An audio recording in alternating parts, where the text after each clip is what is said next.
Welcome to a new episode. Why I give a thumbs up? I have no idea, but I'm going to just give a thumbs up of our Singapore's Real Estate Explained New Launch Investment Series. And today we have none other than myself, Jervis, as well as Grace, our teammate for investments. Since we've been in the studio. Absolutely, because we've been so crazy busy. Yep. We came back from our church conference, and then we went for our boot camp as a team in Bali, which was like a dream we talked about. Yeah, a couple of years ago, and they made it a reality. It was amazing where we see almost 40 members of the team coming together, just to focus on being objective investments as well as to train themselves up to be operational excellence in selling. Yes. Quite crazy. Lots of training, lots of fun. Yes, and I was looking at your calendar for the past few weeks after you are back. It seems like you are like Taylor Swift.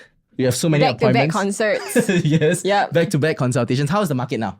For those who are watching. Yeah, I think the market is where a lot of people are ready to enter the market. Raring to go. Yes, yeah. So, but that's also the point where, you have to be, there are many opportunities, a lot of choices in the market. So that's why you have to be a little bit more prudent on the choices that you make also. 100%. If you're looking for investment-wise. Yes, so there's so many options coming up. There's so many people shouting so many things online. But truly, which is better for investment, right? And that's what we're going to debunk. Yes. And yourself also, right? You were so busy moving to your new house. Absolutely. I'm a mayor boy now. Yeah, I'm an Eastie. So is it east side, west side? I would have to unfortunately say that east side is truly the best side. Are you going to forgo the west side now? Yes, I have a betrayal of the west side. Okay, so I've been staying in the west for 20 plus years. And, How can you not learn to love the west? I have no idea. Okay, fun fact, the place that you stay in the west is a little more central. That's true, that's true. I'm a bit more like OOCR region, okay? And OOCR, right? And, staying in Maya has been life-changing. Okay, firstly, the maintenance fee has been really expensive. No, but most importantly, I think wherever I go, right?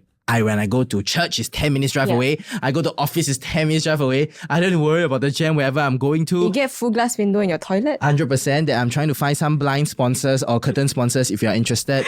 And, shifting for the past 2 weeks made me realize that in the East Coast area, you have everything that you need. Of course, a bit more expensive lah. And, shout out to the person who helped me with my defect check. Because fun fact, right, there were 200 units in development.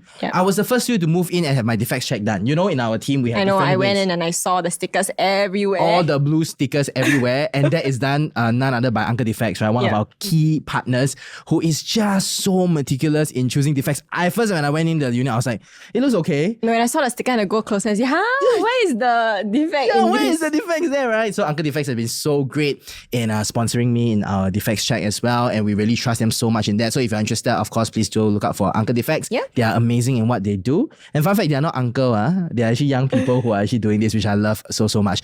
And also, I've been so busy the past week.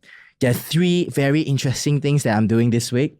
Number 1, I just went for a UOB privilege investment talk. How was that? Where I was giving talks to not 30 years olds, not 40 years olds, not 50 years olds. 60 years old. Not 60 or 70 year olds, which I really hope that I could share with them a little bit more about retirement planning through real estate. But people who are 18 to 25 years old, That's very, very young. And, initially I thought that the next generation would not be interested in real estate investments. But when I spoke to them, I kid you not, they were so excited to learn about how to invest profitably. And that made me so proud. It's like a proud papa moment for some reason. Does it make you feel old? It makes me feel super old. Super old because I am... I think it's not about the age, but it's about the soul. I have an old soul, right? And then after that, I also went for a talk with the Endow Us client management team.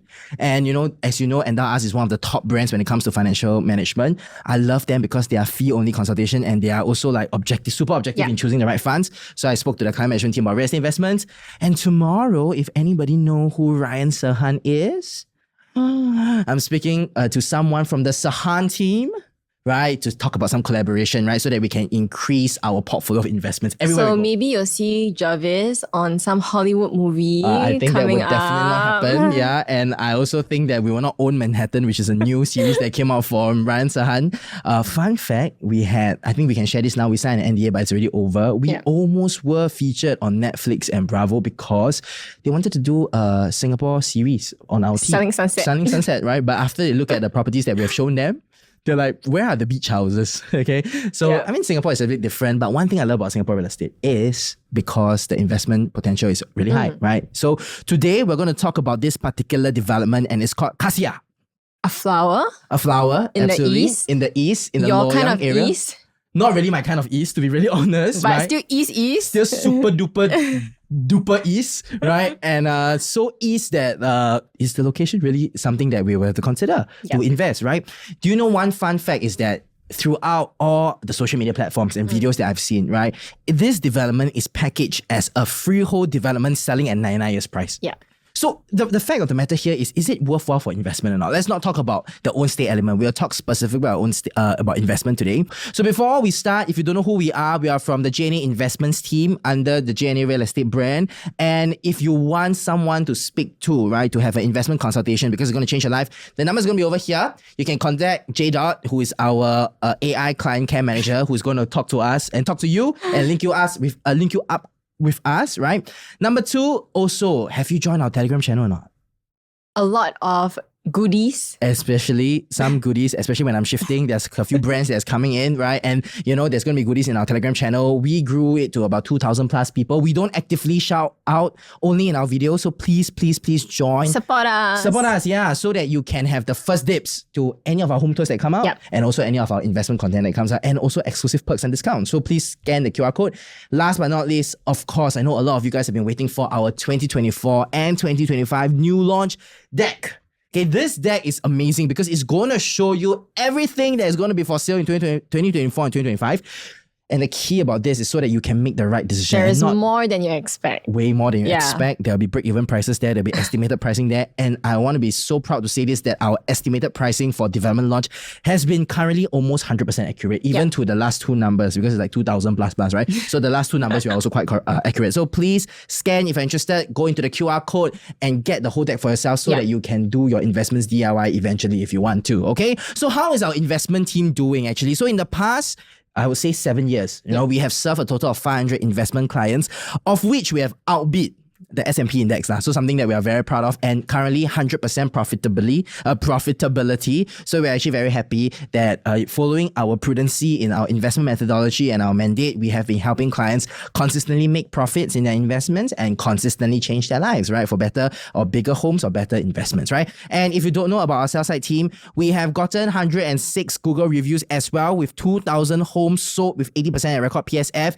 And this is something that we love because we are a brand that we are looking for 100-year growth, right? We're looking for a 100-year plan, and we don't want to be a brand that, is a cowboy agent now, which is what a lot of people will say, but we just want to focus on 2 main things. Number 1, which is objectivity investments, as well as operationally excellent in selling homes. So if you are looking to sell homes, you can contact us. It's not about working with us immediately. Let's see whether we can fit with one another. Most importantly, come with an open mind, right?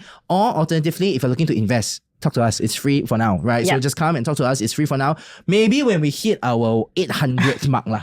Okay, I think this year we can cross up to 600 plus mark lah. If we hit our 800th mark, right, then we will start maybe charging a nominal fee, right? Because there's just too many clients that we're serving. But we thank you for your support, and we really want to change your lives, okay? So Grace, take it away. Let's talk about Kassia, a flower. Yes. And we'll talk a little bit about the background of flowers, because it's not just one flower. There is, A, B, C, D, E, F, G, H, I, J, K. 11th flower, right? And this will be the final bloom. The final bloom. In the area. Unless there's going to be any en bloc that happens. Yes. But this will be the final bloom. And it's very interesting because in the past, this particular plot used to be the show flat of Bartley Ridge. And then it also used to be a workers' dormitory. Yeah. Right? So it's not en bloc or GRS, but there is a freehold element to it. And as you know, government have stopped releasing freehold land. But the question here is it true that we should buy freehold in the 9S enclave in this area? Is it important? Let's dwell deeper. Later on, we're going to talk about the locale. We're going to talk about the floor plan analysis. And at the end, we're going to talk about the BWA approach, the BWA approach. Should we buy, wait, or avoid? Most importantly, remember everything that we say, it's just our own personal opinion and advice, and you should not take it as any financial advice, okay? And if you're a developer watching, please remember that it's just our own opinions, okay? Yeah, so for buyers, also do your own DD. Due diligence? Yes. That's right. Is that a Gen Z slang now? DD? DD. Okay, yeah. Don't just go blindly into any purchase. Like, make sure your homework is done, make sure your numbers are right before you even step into like the biggest purchase in your life also. Absolutely. Let's go into Kassia. Okay? Let's go. Okay, so we're looking at Kassia. It's actually a freehold 276. So I would say, because GLS no longer release freehold land, we hardly see any big developments, freehold new launches, unless it's an en bloc. So the ones in the market today, if you can know, it's like Continuum, Terra Hill. If not, any others would be smaller boutique developments, maybe 12, 24, 30 plus. which you don't usually recommend entering for investments also. Absolutely. So if you have followed us long enough, you know that we are quite a big no-no when it comes to boutique, unless it is something that, you know, the PSF is really attractive. Yeah. And I realized that this is a tripartite developers association where we have 3 big developers coming in. Hong Leong has been the monopoly there for years, from 1996. I think Azalea Park was... Hong Leong has been monopoly, not in just Loyang, right? A lot of parts of Singapore. But, you know, the first flower that they bloomed, we should start with A, happened in 1996. That's Azalea Park. That's Hong Leong, right? And then we have CDL as well as TID. And the estimated TOP will be 2028. Interestingly, we are seeing a freehold development in a 99 years enclave. Besides one of the most recent TOP launch, which is Park Como, there is a prison-facing development that is quite interesting. But did they make profits? They did. So let's talk about this area, okay? Yeah. Okay, so developer background, I think they are very reputable developers in Singapore. Some of the past projects they've done are Forest Woods, Makina. Yes. Your previous dream home. Yeah, I almost bought Makina before me. And Nathan Suites near Tanglin. So just to see how developer have priced their past developments, I think they've done pretty good jobs in some of the developments where you see the developers, because their developers actually drop price after they launch. So it doesn't always mean that you enter at the start will always be the first mover advantage. Price. Yes, correct. So you will see for Forest Woods wise, on the right side of the table, you can see how the average launch price kind of changes from a new sale perspective, means by the developer in year 2016 all the way to year 2019. That's right. I remember clearly that in the year 2018, when I entered my first investment property and I cashed out, this was a time where there were very limited new launches in the market. And that's the reason why at 1,006 per square foot, people will still consider buying Forest Woods, right? Yeah. So let's see whether at 1,006 per square foot, if you buy a little later in the development phase of the developer, do you still make money? And this is the consortium, right? So this is done by TID, CDR, as well as Hong Leong. Yeah. If you know each developer well, they have done way more projects than what we have shown you. Yes. But we'll show you some that is done by the consortium, because by showing you just one developer and how they price their units, I think is not the most accurate as well. Yeah. Let's go into the profitability of Forest Woods. So you can see very healthy profits ranging from 700 all the way to 300 plus.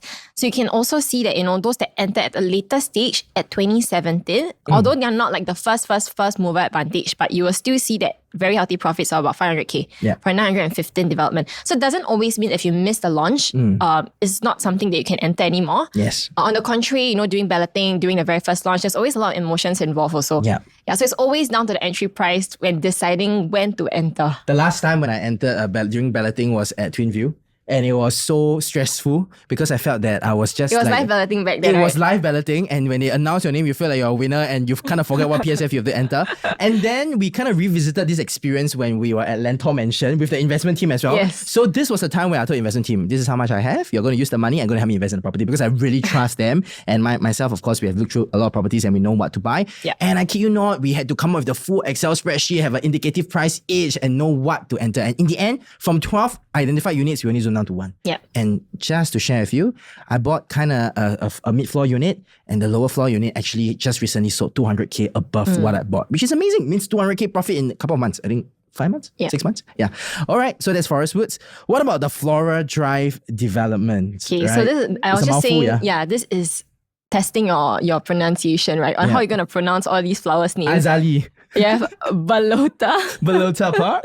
We have Carissa Park. We have Dahlia Park. We have Edelweiss Park. All the grammar Nazi and all the vocab Nazi. Ferraria Park. We have the Gill, Hedges Park, the Inflora, and Jovel. And one interesting thing you're going to see is that they are all named after flowers, because I think Hong Leong is a fanatic when it comes to... And they kept to this for the over 2 decades. It is amazing. They didn't give up halfway. Yeah, they're like, we are going to call it flowers. Even the flower...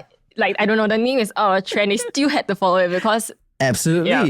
And you will see that actually out of the 10 developments that we have over here, there's actually a total of about 7 of each, which are freehold as well as 999 years. Yeah. Besides Hedges Park, the Inflora, and Jovel. Actually, there's 11 because Park Como is also a freehold development that is also nearby this area. So as you all know, Flora Drive...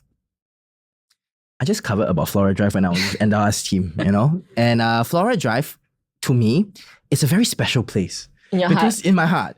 Because firstly, it's very near to the camp that I book in every single time at Changi, right? When I was in army. But it's a place where I recall very fondly, right? That I know that location does not matter in Singapore's real estate investment. It's all about entry price. Yeah.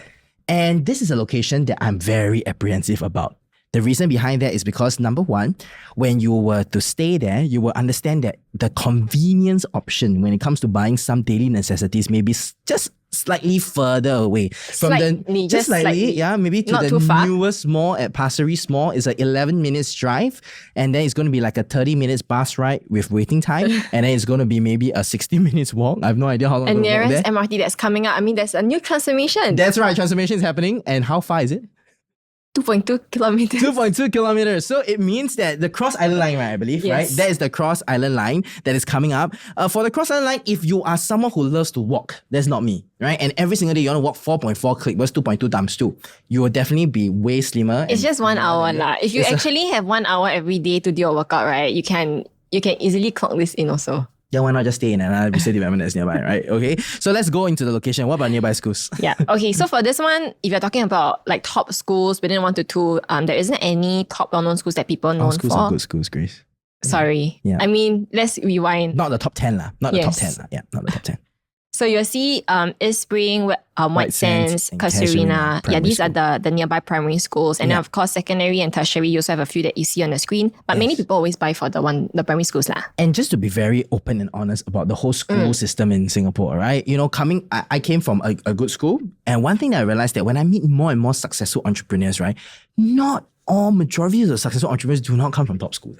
So I truly am an advocate that all schools are good schools because ultimately it's who you grow up with, I believe, right? And of course, I believe that looking at the location now, I don't think there's going to be any parents who's going to say, I want to stay there just because I want to go into any schools here, right? Specifically, we're not talking about the Nanyang, the Tao Nan, the Rosyth, these kind of schools, right? But you know, if there is a parent or that's currently staying there, or maybe the kids, you know, like the Wawa Wet. Yeah, right.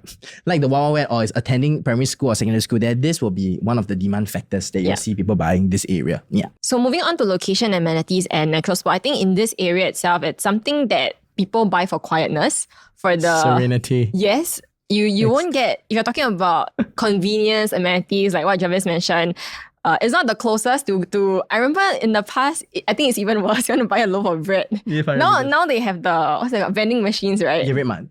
Yeah. But in the past, where it's a little more inconvenient, right? People really just buy for the quietness, lor. Yeah. But I think now, you know, they have like malls coming up. But of course, if you don't drive, it's going to be a challenge. Yeah. But if you drive, it's 5 to 10 minutes away, which is still okay, acceptable. Yeah. Yeah. I want to share with you about my own personal perspective because after shifting into Mayor, right? Life-changing? It's life-changing in the way that I cannot walk to anywhere to buy anything, right? So the nearest for me is like Marine Parade, where the cheap food options are. I am a cheap food option guy. I am a foodie that only likes cheap food. If it's expensive, I don't think the food is worth it lah, okay? So it requires me to drive a 6 minutes drive to Marine Parade, and it also requires me to walk maybe 20 to 30 minutes just to get my favorite plate of chicken rice, okay, and fruit juice, okay. Yeah. So I understand the inconvenience of it, but it's really making me a little slimmer because at night I can't snack unless I press Grab, which is super exorbitant nowadays. Yep. And I'll just not eat or I'll just buy food at home, right? So as a homestayer point of view, convenience is something that's really important for me. So when it comes to looking at a location like this with amenities and natural spots, I think it's comprehensive, but it may not be the most convenient, okay? But fun fact, I just want to share with you that we have done transactions in this area before, right? And I still remember fondly, we have just done a transaction at Dahlia Park, right? It was a listing that was in the market for 8 months with 40 plus viewings. We actually sold the listing after taking on from the previous agent, which took 8 months, and we sold it within the first week, right? And it was a patio unit. So ultimately, one thing that I just want to emphasize, as much as we are like, you know, not really trashing lah, but we are just being very objective and real about the location, is that ultimately it's about the price and how much you sell it at, right? There's always going to be demand in Singapore's real estate market. Because if you're going to sell at 1 million, I think people will all rush to buy. Just snap. Like even when we're selling Dahlia Park, it's always about the pricing because, you know, people that need the space, they want to be, you know, in the area because they work in the aviation industry there. Yeah. There will definitely be people that's going to buy. It's always just down to the price point. Absolutely. How much are developers going to be selling it? Absolutely. Okay. So let's take a look at the Cross Island Line. Is it even necessary to talk about this? It is, yeah, I think it's transformation. Yes, okay. there's it's going across the island, so you can go from one end to the other end pretty quickly. Just that maybe before you reach the MRT, you have to first take you have to change into a dry fish at first. 15 minutes bus ride to 20 minutes, or maybe you walk about 30 minutes. Yeah, so it's not. I wouldn't there is a increasing convenience a little bit. Slightly. Yeah, but not, I would say a direct effect, because it's not walkable. So. Yeah. Okay, so moving on to the site plans, you can see very interesting site plan. Mostly north-south orientation that I'm seeing over here. And you also get some west sun for some of the slight west sun for some of the units, right? And I think the developer did it in such a way that, now the condos you're seeing is all like block to block. Yes. And then with a swimming pool in the middle. Yes. So it's like you get high floor or low floor. It's the same. The one thing that you see is the neighbors across that you can wave to every day, right? That's right. I think the way they built this is so that people also, you don't stare directly into your neighbors. There's some buffer in that One sense. thing that I kind of appreciate for this development is that the privacy that you kind of have, right? Because most units are actually facing out, which also means that you don't have to be too worried about seeing the close proximity of some developments that we're seeing in today's market, right? Where the moment you open your balcony, you can literally say hi or throw a loaf of bread across and say, this is a gift from... Actually, you really can. You really can. I'm not even joking. Just throw a bit further and then you will reach your neighbors. Yeah. But I'm seeing that the developer actually has built this really well. In terms of the site plan. Yeah. Let's talk a little bit more about the new launch price comparison with some of the developments nearby. Yeah. So I think the closest comparison, which is not exactly the closest, is the Shorefront, which is a very small development of 23 units. So again, it's not the best comparative. But from there, I think at least we can see today's new launch market. If you want to go for something new launch in the east, in this area, how much would it roughly cost? Yes. Okay, so Shorefront again, 23 units. You can see that the average per square feet is about 1895, so close to 1,009. So for it to be in this area, I think it's a very good indicator for where Casia is going to be at, because this one also is a 999 years. So quite equivalent to a freehold development. Okay, so you can see the two-bedded Shorefront transacted about 1.473 up to 1.56 depending on the size itself. And if you were to see the floor plan comparison, you can see Casia being on the left. So these are all estimated starting prices that the developers have given us. Ultimately, how high out they're gonna go, we don't know. They could have that one very low floor, maybe west sun facing, and then the rest there is a premium. So ultimately, it goes back down to what is the launch price on the launch day itself. That's right. So Casia 656 on the left, you see it's a 2-bed, 2-bath compact. Dumbbell layout, which is quite amazing. Yeah, and it's quite amazing how they fit like a 2-bed, 2-bath in 656 square feet, because usually it's like 667, 700. Shorefront wise, 775 and 883. So you can see Shorefront, because of the size of the 2-bed, 2-bath, you will see that the living dining is on a elongated as compared to like the portrait kind, which is a bit rare because 2-bed, 2-bath, usually they will do like the portrait kind so that your balcony is smaller. But then this also means that the quantum is higher. Even though you can see that the per square feet for the 883 is at 1767. But ultimately, quantum plays a huge role, or a huge part, I would say, also in the specifically in this area as well, in our central region, where affordability is the most important. I believe some units at the shorefront is actually kind of facing the sea, right? So I think that also accommodates the slightly higher per square foot, even though it's very low already in 2023, slightly higher PSF as compared to Casia. So that's something we're going to take note of. So let's talk about the 3-bedroom. I'm seeing a 980 square feet, which is a very reasonable size for the shorefront, and at a per square foot about 1,008 to 1,009 PSF, 1.8 million for a 3-bedroom. Honestly, in today's market, is very reasonable, right? There's almost like nothing that you can find. Absolutely, except for Casia. Maybe you want to consider Casia, you can. And if we do a floor plan comparison between Casia and Shorefront, you will see that the 904 square feet unit, right, is slightly elongated for the Casia, which means that when you enter, you will have kind of an enclosable kitchen, which is quite a good thing. And you also have like the window, which in today's developments, right, for the newer one, 3-bed compact, very rare. Very rare, that's right. And you can see that all the units are actually all the way to one side, which you have the bedroom 2, bedroom 3, as well as a master bedroom to a side.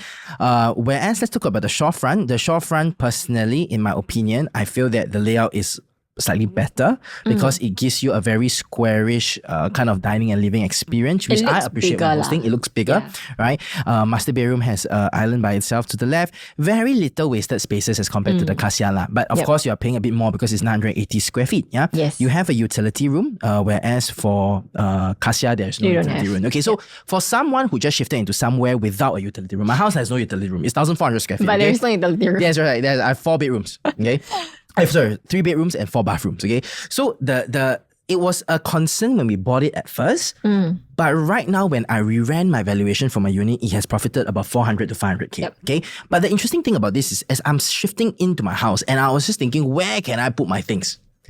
There's a lot of storage spaces there. Okay, see, both Penny and I, right, we are just two. Right? And then maybe we added on one small individual that came into our house, and then potentially may add one or two more that comes into our house. You never clarify, right? Yeah. People may think they have a kid, right? Okay, yeah. So this is, we'll just leave it as it is. So when we buy things now, we realize that there's a lot of storage spaces because there's so many cabinets. We have a storage bed. We have a small WC at the back that can act as a storage room. And it doesn't affect us at all. It affected us for the first day where we walked in, we're like, okay, where's our storage room? But after that now, we are very happy because we really have a lot of things in our house and we have so many places to keep.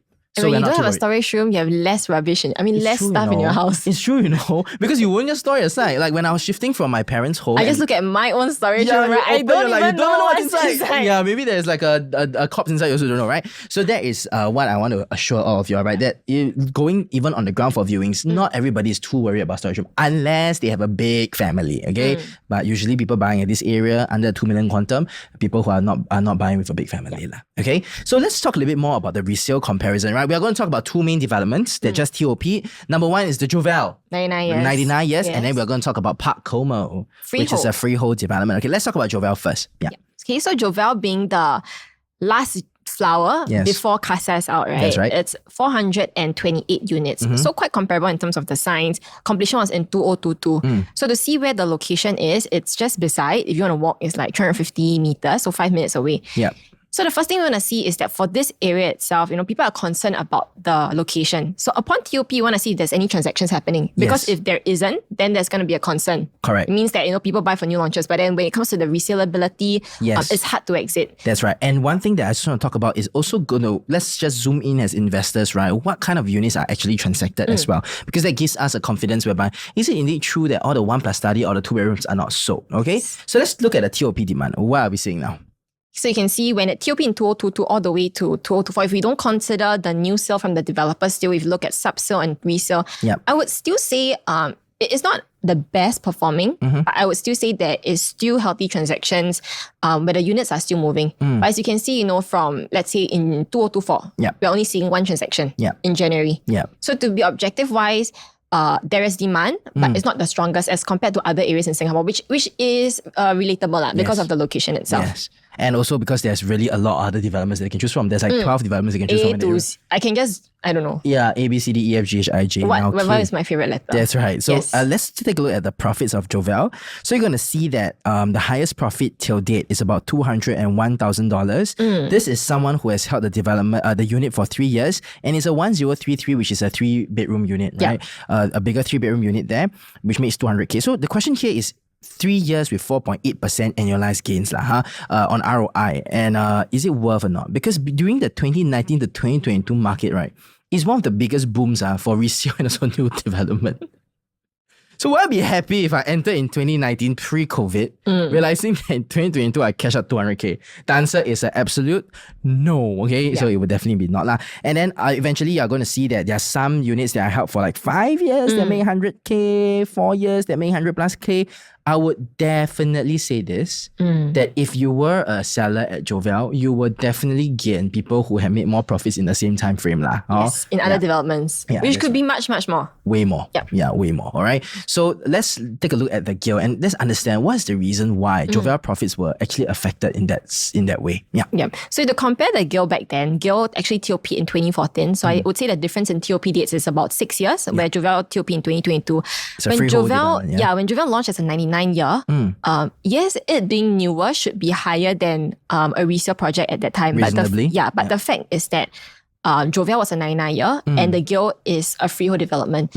So in that sense, it's quite a strong competition with Jovel that doesn't really put Jovel at the best light. I think it's a okay premium, but that's also why you see that within the same time period, being a resale, the GIL actually went up by about 24%. Jovel went up by healthily about 19%. That's why we say it's a very fair premium, I would say, between Jovel and the GIL. Which also means that if you were someone who went in to invest in the GIL, you would have made about 5% more profits, which annualized to about 1% per annum more than Jovel. So I think when it comes to this kind of comparison, we want to understand what is the risk involved when investing in a resale versus investing in a new launch, right? Because for those people who prefer the less stress of lower mortgages as well as not having to pay a maintenance fee, right? Which I share with you that for Maya is $600 per month. And fun fact for Jovel is, for Casia, it's also also going to be about the same. Yeah. Which is it makes you very, very interested to understand why in the area I have to pay such a high maintenance fee. But understandably, because it's about 200 plus units. So it also means that the risk involved in the resale development will definitely be the interest that you have to pay for the full mortgage, as well as the management fee and the MCST fee that you have to pay. Right? But the question here is, will there be better launches that you could have considered if you were thinking of buying Jovel last time? And fun fact, I had clients who wanted to buy Jovel. My top client that I showed you in terms of profits wanted to buy Jovel, and luckily we went for another one. If not, his profits would have been 1/3 times 2, which is 1/6 of everything you have earned. All right, so now let's analyze a little bit more about the quantum of Jovel versus Casia, as well as the 2-bedroom layouts that we're looking at. Yeah. So I think for Jovel's side, the compact 2-bedders actually come in 1 bathroom. It's not an exact comparison, but if you were to compare, let's say the 2-bed, 2-bath at Casia versus Jovel, that's why we say Casia, the developer really did a pretty good job in fitting like extra toilet inside. Estimated starting of 1.19, average expected to be about 1.34. Compared to Jovel-wise, 2-bed, 1-bath, the lowest they had ever bought in was about 777 for a 2-bed, 1-bath, and then the highest was about 993.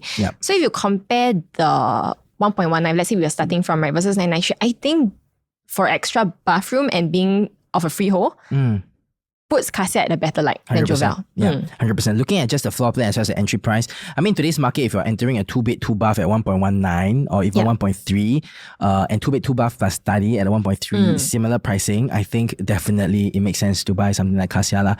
And the amazing thing about this, right, is that the 754 square feet, if that study seems a little off-putting for you, and if that wall over there can be hacked, right, you can actually hack it out to extend the space of your living area, which is something that I always believe in. I believe that a living room should be a space whereby you actually just lounge and enjoy, not have your meals at. Which is a lot of what developers like to do. Like they cut out the living room to make an extra study space. That's right. And I think because the developer wanted to show that you can fit a 4-seater dining in the area, one thing that you can consider doing, of course, in terms of space efficiency, is to push the dining table all the way towards the wall, and then you got more walkable space or in the just put in a balcony. Yeah, or even put it at a balcony, because the balcony seems to have space. Like for myself, my own unit, now my balcony is 6 meters long. Okay, Penny loves it, right? Even though I'm not something that balcony is a favorite part of my place, yes. But when it comes to investment, I don't like to have too much wasted spaces. It's like people either like it or they don't. They hate it, right? Yeah, either one, right? So this balcony now has been converted into a 2-meter long dining table where I can fit up to 8 people. And then I also have like a 2-seater lounge where I can have my morning coffee, which is amazing, right? I'm using that space. Now it's not a wasted space. My living hall is purely just my TV and my sofa and my bookshelf for my books. Yeah. All right. So let's take a look a little bit more about the 3 bedrooms as well to do a floor plan comparison. So 3-bedder at Casia, 904, Jovel 904. Again, if you have to look at the estimated starting for Casia West, it'll be 1.66 thereabout. So about 1,008-ish per square feet. Average will be about 1.8. Jovel recently transacted will be about 1.339. So when you look at the 3-bedder wise, then you can start seeing maybe the differences in the pricing. Yeah, in the pricing, right? Yeah. But of course, for Casia being a freehold, if let's say we're looking at the estimated starting, I wouldn't say it's too much of a difference still. Yeah. Let's go on to talk about Park Como a little bit. I think Park Como is a freehold development that recently TOP that is nearby, and also 276 units. Wow. All right, let's talk about this. So more comparatively, right, because these are also, Park Como is also a freehold development. So if you compare it with Casia, I think it will be more comparable as compared to Jovel, which is a 99-year. It's not within the Flora Drive area, but I would still say it's near the Mariam area, right? Yeah, it's still quite nearby to use as a comparison. If you want to walk, it's about 1.1. And you can see that again, the TOP demand, once the owners collected key, again, you wouldn't see the highest volume of transactions. Yes. But again, there are still transactions that are happening. Yes. So ultimately, units still move. It's just that at what price are they moving at? That's right. And you can take a look at the 1,800 square feet unit, which I believe is the 4-bedroom premium.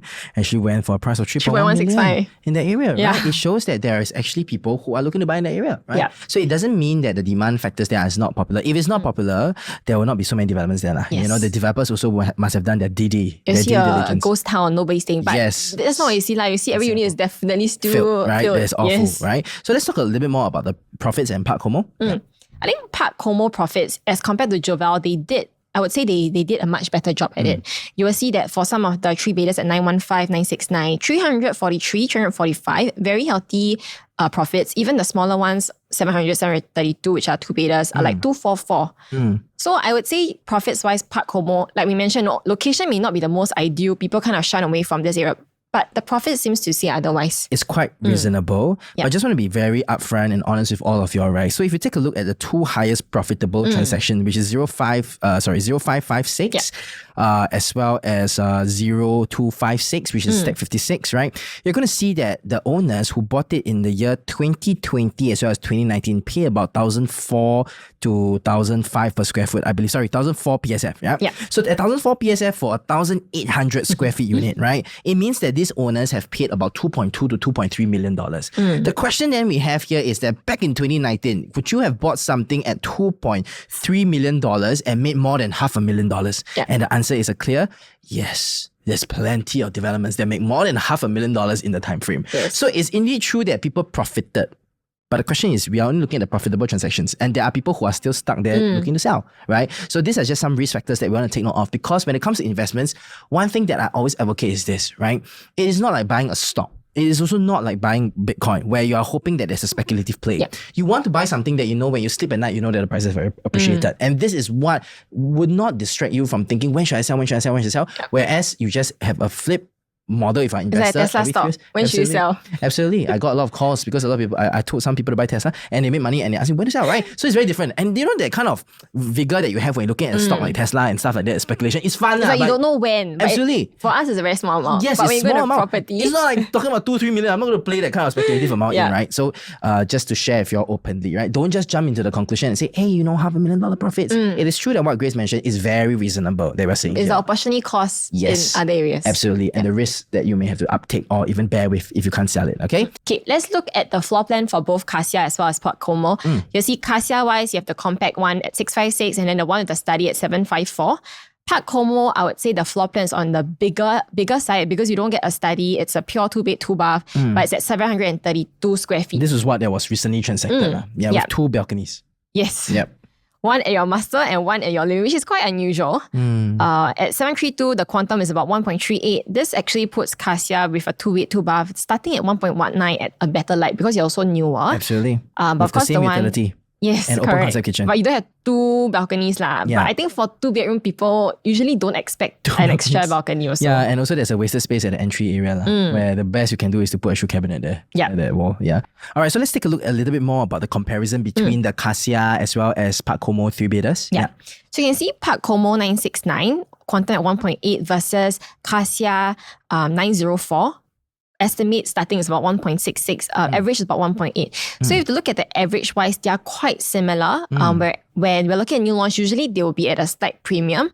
So I'd say the way the developer actually did the floor plan and did the launch pricing in terms of quantum actually as compared to the very resale. Reasonable. Yes, because you're not paying like extra 200, 300K. You're almost at the same. If not, if let's say you get one of the lower floor units, you're actually starting under 1.7. That's one of the few developments that we are seeing that is kind of slightly cheaper than the resale counterpart, despite the slightly small size. But utility-wise, it's actually the same, right?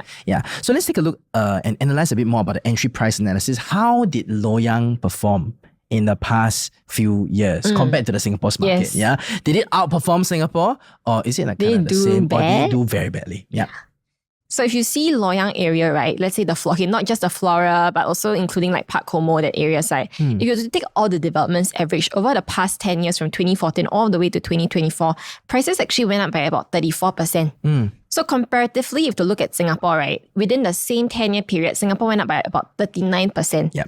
So it didn't outperform, but I wouldn't say it did very, very badly. Poorly, where in most people's perception, most people's perception is that Loyang don't make money. Loyang is like very out of place. But if you look at the numbers wise, whether it's a resale or new launch in this area, you can take the average, right? Quite comparable to how Singapore actually did. Absolutely. But do you know that there's also some developments in the market in the past, I would say 15 years, actually also did about 100 to 120% growth, right? So this is just the normalized average of the entire Singapore. And doing at 34.24%, the point we're driving across is, let's say today you're an own-stay buyer and you're worried about staying there and you really want to stay there, right? You don't have to be too worried because in terms of pricing-wise, there's better investment options that you can sleep through, but it doesn't mean that you will not make money, okay? Because the PSF that we're looking at is indeed one of the cheapest lowest PSF that we are seeing in the entire market. Yeah. What about some of the different developments and how does it compare with one another in the area? So to see how the new launch is actually done in the area, what we looked at is, let's say we take Jovel as an example. If you were to compare Jovel when it launched as a new launch, how high above the resale has it been launched at?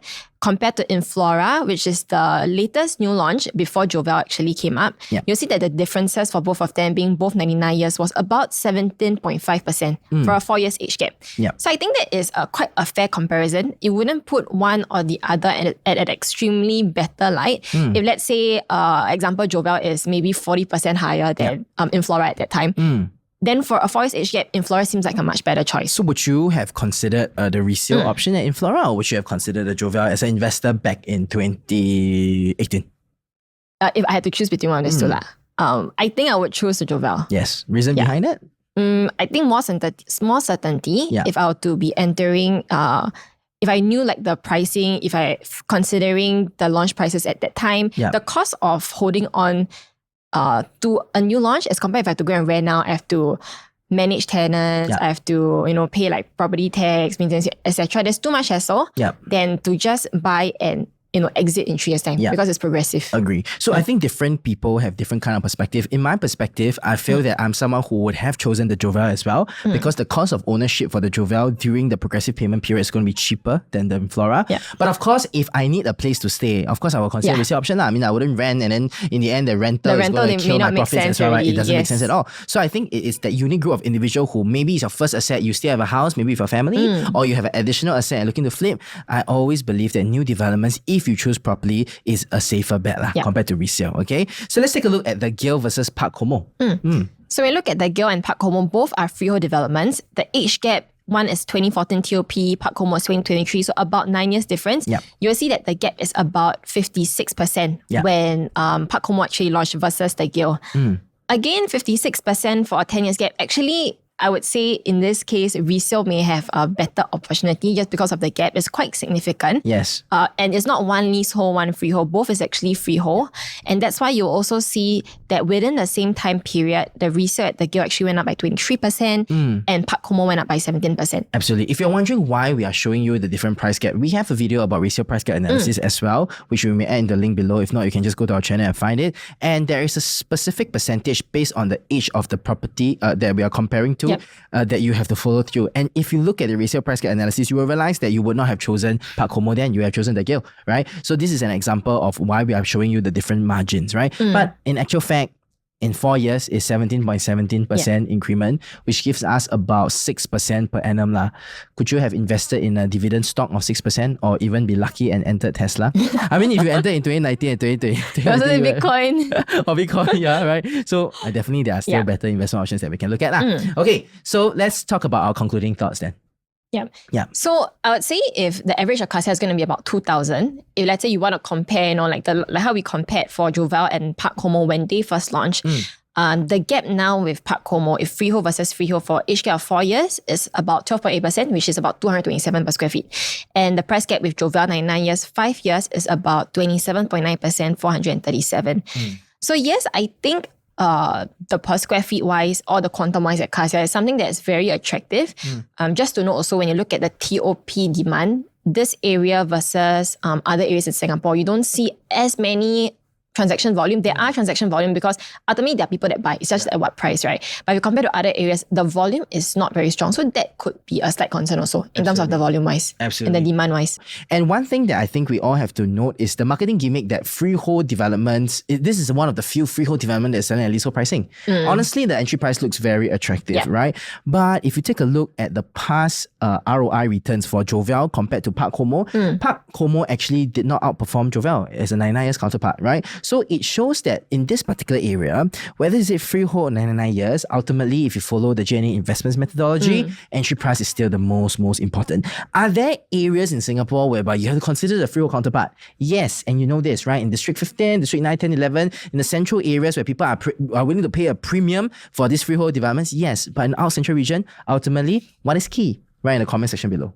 affordability is always key. If you got to answer, okay? So I think let's think a little bit more from a perspective of an investor. If today I have $1.8 million, I'm able to loan up to $1.8 million. Yes. What are some of the options that I can consider besides Kassia? Okay, we're just seeing based on solely an investor's perspective. Bring us through, Grace. So let's say 1.8 million, we can consider like 2, 3, 4 betas, but let's say we look at 3 first. Honestly, actually, there is nothing ECs. Or like boutique developments. These are the ones that we'll definitely avoid. ECs, again, operational cost is very high. You need to have a family nucleus. If let's say you're a first-time investor, you're buying a loan, then ECs are definitely out already. And let's say you're also wanting to kickstart your investment portfolio, then 23 units, 20 units, 34 units is something that we will definitely avoid.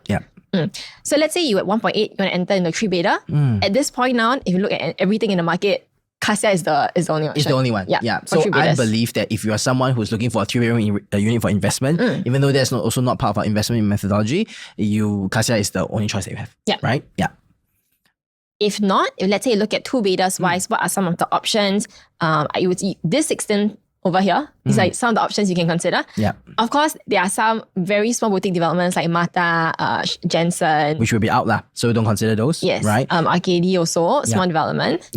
But then there are others, 2-bed, 2-bath ones in other areas that potentially could be a better choice. Absolutely, right? So I'm seeing some OCR area or even some RCR areas that can fit the $1.8 million budget with 2-bedroom, which may allow you for an easier exit. But of course, not too small, a 2-bedroom or patio or penthouses with a lot of wasted spaces as well, right? So as an investor at $1.8 million, let's say if you are looking to purchase a unit, a new development unit, right? Kassia is definitely looking like a top choice, right? But are there other resale options that you can consider at 1.8 million for a 3 to 4 bedroom? Plenty. So I think that personally, I think these are some of the areas that you can maybe potentially consider. And let's say if it's a 2-bedroom, right? Would I consider a 2-bedroom at 1.8 million in the other areas? The answer is yes. There are some interesting areas in the Lentor places that we're seeing that is under 1.8 million. That is 2-bedroom. I'll consider that. Or if you can, stretch your budget a little bit more to go into other OCR 3-beders, right? That is just about 2.1 to 2.2 range. You can see something even better already, right? Because for every 100K you increase in your property price, your down payment wise is about 30K. Yeah, it's not much. So you can stretch a little bit. Potentially your options may widen a lot more. Way more, right? Way more, right? Okay, so we have come to the end of our analysis for Kassia. And I think this is something that we are going to share. I know that the balloting is going to be on the 16th of July. That's when preview starts. A lot of clients have reached out to us, or even some private conversations we have. It's like, what is your analysis of Kassia, right? There are 2 groups of people. One is like, we are so sold that it's the cheapest new launch in the market. The other group is like, okay, we are not really open with the location. And now we're going to give you, based on our opinion, based on the Bois approach, we're going to grade the development a little bit out of 5 star. Okay? When it comes to investment, right? Firstly, we are going to say buy, wait, or avoid. Next, we are going to rate it out of 5 star, what we think the development is in terms of investment potential. Okay? Moving forward, we are going to cover a little bit more in depth about own stay elements to it. I think we are going to have an interesting spin to that, but not now. This is the investment team, so we'll talk solely about numbers. Okay? So we are going to say, let's say if today you have a budget of 1.8 million, right? Would you consider Kassia as one of the places that you will invest in? Fair question? Yeah. Okay. So buy, wait, avoid. Okay.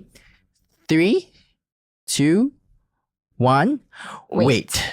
Okay. Oh, not avoid and also not buy. Okay, maybe you can share your opinion. Why wait? I think 1.8. Again, it depends on the developer. If let's say I'm 1.8 and I really cannot stretch to 2, I may consider a 3 beta at Kassia. Yeah, agree. But if let's say somehow the premium from the start to the average is very high, it goes above like maybe 2,000 per square feet, then it's something that I wouldn't consider, because I don't think there is a big advantage being in that location. I think being in that location is okay, but it means that your per square feet or your quantum has to definitely be attractive to kind of minus off the effect when you want to exit in the future. Yeah, absolutely. For me, I think number one, I would definitely avoid the 1 or 2 bedrooms in the area, right? Because I don't want to stress over exiting in the future. For 3 bedroom up, let's say I have a $1.8 million budget, right? And I really cannot stretch, which is 99% of the time people can stretch. I will potentially consider a unit at Kassia, or even the resale counterparts that has a huge price gap in the area. Okay. If not, I will just save up a bit more and I continue work a little bit harder so that I can afford a bigger a different 3-bedroom in another area, right? Yeah. But definitely avoid the 1 to 2 bedrooms, in my opinion. Okay. So let's rate it out of 5-star investability wise. Let's say someone with a $2.5 million budget first, then we'll rate with someone with a $2 million budget. Okay, out of 5-star, because different budget will have different rating when it comes to investment, right? Yeah. Okay, so let's talk about $2.5 million budget. Okay, we'll just say 1, 2, 3, or 4 or 5. Okay, how we rate it as investable option? Okay, 2.5. 3, 2, 1, 1. 2. Okay. I think we have to explain now, right? Because 2.5, there's a lot more options in the market that you can consider. Yeah. Why want to go to Kassia? Okay, number 2, let's talk about under $2 million, how much it is as an investable option. Okay, 3, 2, 1, 2.5. Okay, kind of similar, right? Why 3? Maybe you can explain why above the average. I think if it's so if it's like close to 2 million, I think maybe a 2.5. Yeah. But if it's like 1.8, no choice really, because there's no choice. There's really no choice. Yeah. So for me, I'm a firm advocate that I will invest in new launches. First, flip new launches with my wife's name until I'm able to buy a lender under my name and then use other people's money to go and flip bigger and bigger new launches eventually, right? So for me, if I have a $1.8 million budget, I will consider Kassia definitely as a development, but I will try my best to stretch it a little bit more so that I can afford other new developments in the area. Yeah. Okay. I think even with like 1.8, that being said, right, the unit selection then within Kassia is also very important, because you are now entering into something where there could potentially be a gap in terms of the per square feet within that same development. Yes. So if you're going to enter for investment, just make sure that your unit selection is done properly. Yeah. When you enter into, like, you selected the right development, but I just want to make sure that your per square feet is also correct. Yeah. I still remember the launch of Jovel previously, right? At the first start of the launch, there were not many take-up rate because a lot of people are not very, I would say, open to the location. But after the TOP of the unit, we are seeing that there are people who still made a bit of money. You have to minus your buyer's stamp duty as well. So just a bit of money, right? It means that if today you are someone, let me just share with you who is the target audience that should consider Kassia as an investment. Let's say you have no choice, but you need to buy something for own stay and you can afford something for own stay and you want to buy you have alternative housing now, you don't have to rent and you're working in that area and you're just a bit worried whether can you make money or not, okay? The answer is, if you enter the right PSF, you can make a bit of money. May not be the best investment, may even be your bottom 10 investment in your portfolio, but at least you can make a bit and not lose money, or buy a super bullish product that will lose you money, which there are in the market, okay? So we hope that you've enjoyed our analysis of the Kassia, and it's not the Kassia, it's actually Kassia, but I'm going to call it the Kassia. So I hope that you've enjoyed our analysis, and if you have any questions, right, and you're just so confused by so many numbers that we are going through, not to worry, you're not the only one that's facing this, because we look at real estate every single day. For me, for the past 2,000, 3,000 plus days, for Grace also close to, I think, 1,000 days, and we're just always talking to clients, looking at different portfolio from our sell side team, buy side team, to understand what makes the most profitable investment, right? So if you don't know or you have any questions, please reach out to J Dot. J Dot is going to contact you and you're going to speak to any of us about your real estate investment portfolio. Remember, real estate investment changes lives. Please, please, please talk to us first before you do anything. And the reason why now I say talk to us is because recently we have met a few who watch our videos later, decide not to talk to us, say that we are too intimidating. We are not, we are nice people, decide to go on to something and ask us whether can buy or should what can we say? We want to give you a good night rest, okay? Number 2, join our Telegram community as well so that you can have the first dips on JNA Real Estate News. Is going to be over here. And if you are still interested, please, please, please key your contact information into our new launch deck, a new launch guide, so that you know what are the upcoming launches, okay? In my opinion, there are a lot more that's coming out that's sexy and looking good. So those are some things that you can take note of, okay? Yep. Thank you so much for watching this episode of New Launch Reviews, Investment Reviews with Singapore's Real Estate Explained. My name is Jervis. This is Grace. We're going to see you for the next review, okay? Bye-bye.